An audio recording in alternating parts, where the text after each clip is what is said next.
It was one of those evenings when the silence of the house felt like a heavy burden.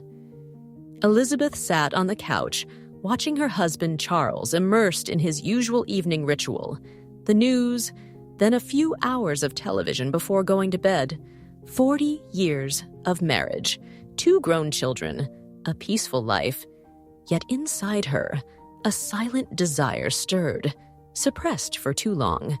She felt the weight of the years, not from fatigue, but from the sensation of becoming invisible. If you enjoy intense stories full of twists, subscribe to our channel. Every day, new stories of secret passions and forbidden choices. She had been a faithful wife, a devoted mother, a woman who had always put the needs of others before her own. But now, with her children far away and a husband who seemed to have forgotten how to look at her, Elizabeth felt a void that no financial security or family stability could fill.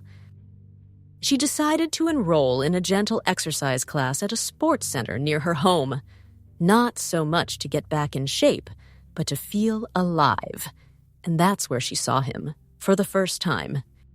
Lawrence was 27 years old, with deep eyes and a mischievous smile. He was the instructor of the class, assigned to help the ladies maintain good mobility. The first time he spoke to her, Elizabeth suddenly felt young again. "Mrs. Elizabeth, do you need a hand with the exercise?" His tone was kind, but his gaze had something bold about it. A subtle game, an attention she hadn't received in years. Elizabeth smiled, trying to ignore the shiver running down her spine. But fate had already begun weaving its web. Each lesson became an excuse to meet, each word a forbidden whisper. Then one day, a note in her bag. "If you'd like to have a drink with me, I'll be waiting for you tonight at Bar Central. No obligations, just a chat. Lawrence." Elizabeth knew that accepting that invitation meant crossing an invisible line. But desire was stronger than reason. Have you ever felt torn between duty and desire? Tell us in the comments. The bar was discreet, far from the usual places she and her husband frequented. When she arrived, Lawrence was already seated, a glass in front of him and a relaxed smile. Elizabeth felt nervous. "I thought you wouldn't come." I wasn't sure either. But she was there, and talking to him, she felt heard, desired. When the evening ended, Lawrence looked at her intensely. "We should do this again." And they did, each time with a different excuse: a coffee after the gym, a walk in the park. Then, one evening, while walking along the river, Lawrence brushed her hand.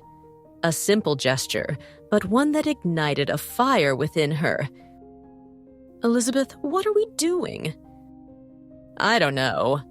And that was the truth. Lying to Charles had become surprisingly easy. He suspected nothing, too used to taking her for granted.